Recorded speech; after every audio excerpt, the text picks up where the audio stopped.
The final season of Game of Thrones is a few weeks away, and a lot of people are wondering, how does time travel work?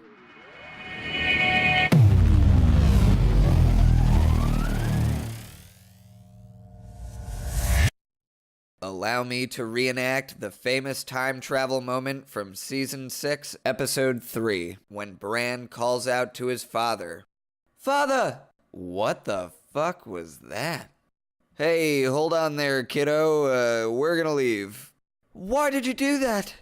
Take me back there. I want to go back. No. He heard me. Maybe. Maybe he heard the wind. He heard me. The past is already written. The ink is dry.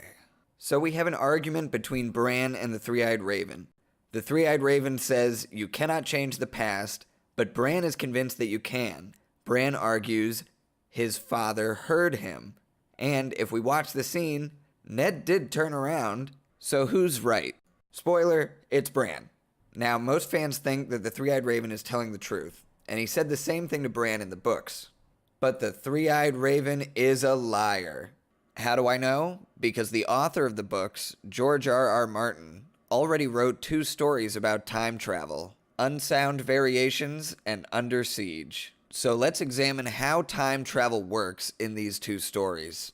Here is the basic plot of Unsound Variations. The villain of the story is a crazy dude named Bruce Bunnish. Once upon a time, when he was in college, Bunnish played on a chess team with 3 of his friends, and they competed in tournaments. At one particularly important tournament, they were about to pull off an upset victory and win first place. But Bunnish allegedly made a stupid move and lost his game with all his friends watching. From that day forward, they proceeded to make fun of him relentlessly for a really long time. Ha ha ha, you suck at chess, Bunnish. You know, shit like that. Bunnish got disproportionately angry at his friends and decided to invent a time travel machine so that he could go back in time and take revenge on them at full psychopath level. Bunnish traveled back in time, merging with the younger version of himself, and tried to take revenge on his friends. He failed. So he built his time machine again and went back in time again for another try. He failed again, so he tries again. Bunnish repeats this process an unspecified number of times, but it is implied to be at least hundreds, if not thousands of times. Finally, he succeeds. The lives of all 3 of his friends have been thoroughly destroyed, and he is super rich. For the cherry on top of his revenge scheme, Bunnish invites everyone to his mansion for a reunion to finally reveal the truth and gloat in their faces. The action of the story begins with the point of view character Peter driving to the reunion with his wife. Shortly after everyone arrives, Bunnish does the big reveal and describes time travel. For more than 50 years I worked toward that end, and that end alone. Peter swallowed a mouthful of cold coffee hastily and said, What? 50 years? You mean 5, don't you? 50, Bunnish repeated. You are insane, said EC. No, said Bunnish. I am a genius. Have you ever heard of time travel, any of you? It doesn't exist, said Peter. The paradoxes. Bunnish waved him quiet. You're right and you're wrong, Norton.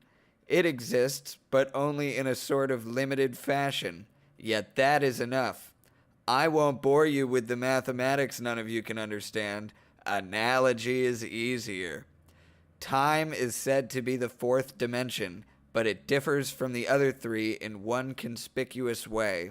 Our consciousness moves along it.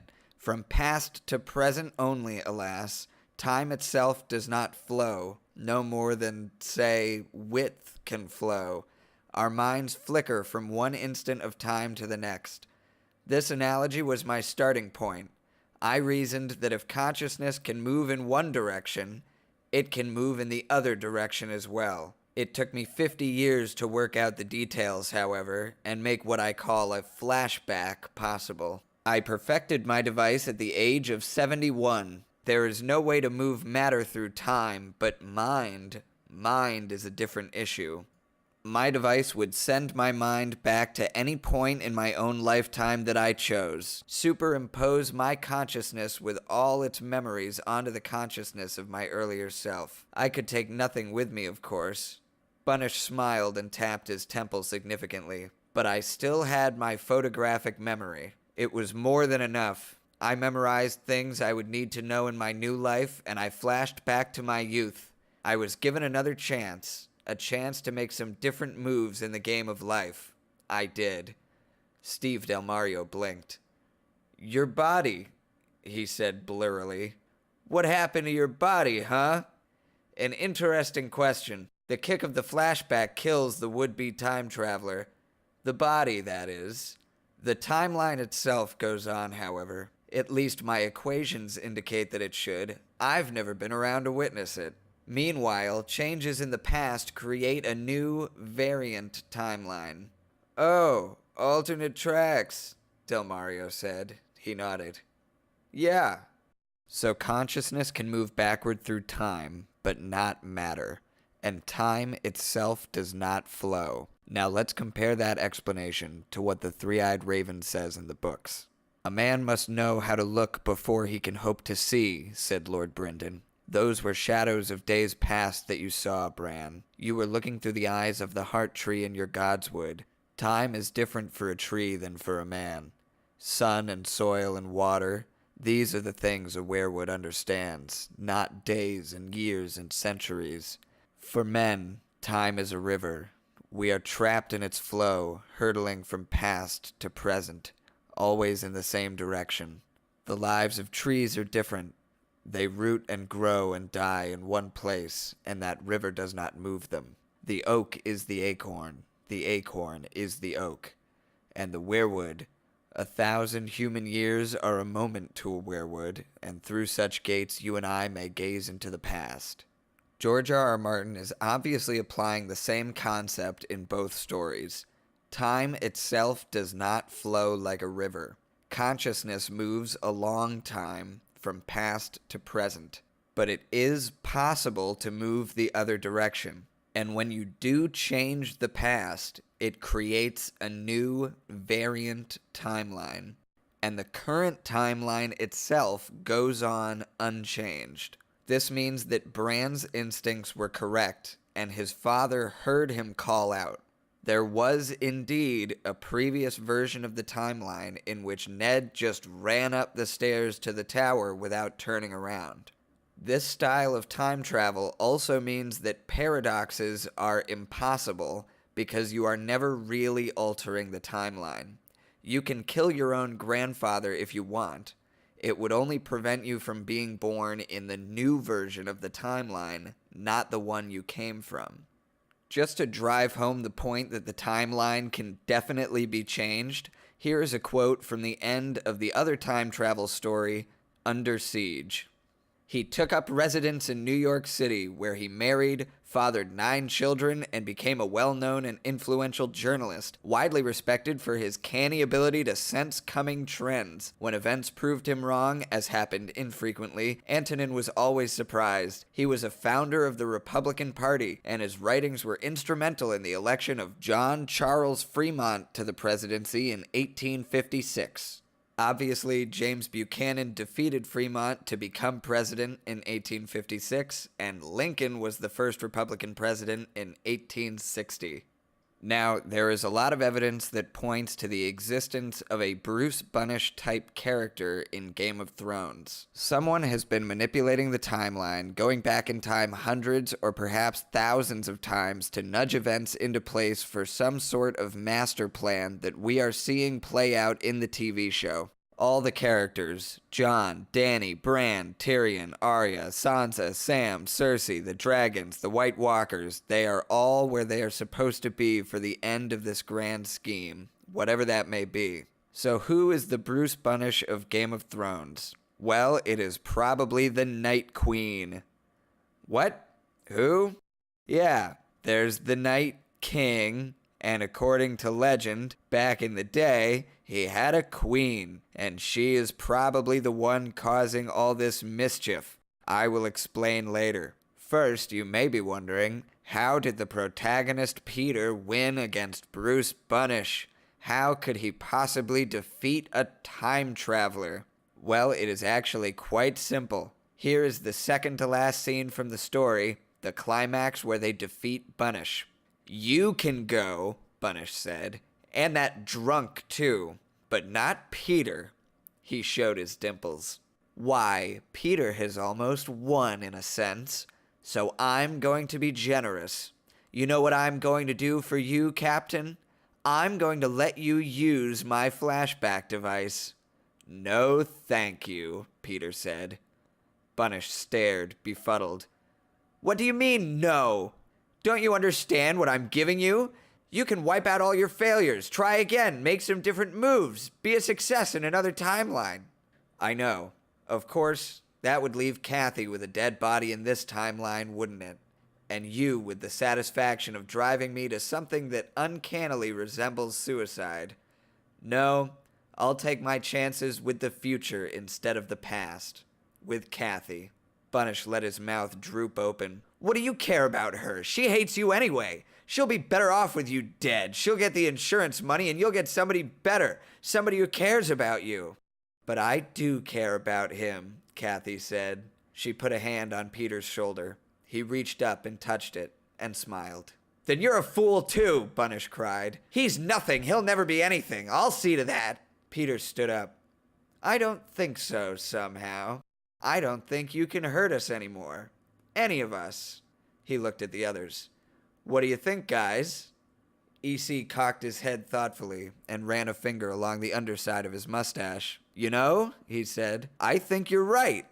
Del Mario just seemed baffled, until all of a sudden the light broke across his face and he grinned. You can't steal ideas I haven't come up with yet, can you? He said to Bunnish. Not in this timeline, anyhow. He made a loud whooping sound and stepped up to the chessboard. Reaching down, he stopped the clock. Checkmate, he said. Checkmate, checkmate, checkmate. So while Bunnish may have the power to further ruin their lives, it won't actually affect them. It will affect the versions of them that exist in future copies of the timeline, which they will never have to experience themselves. Bunnish can't steal the ideas they haven't come up with yet. He cannot further sabotage their lives in that timeline, and his need to gloat has actually ruined his own revenge scheme. It is possible that Game of Thrones may end similarly. It certainly seems likely that we are witnessing the final version of the timeline. Otherwise, the story would be kind of pointless. And remember, Bran is not the Bunnish character. Bran is Peter. And at the end of the story, he will choose love over hate.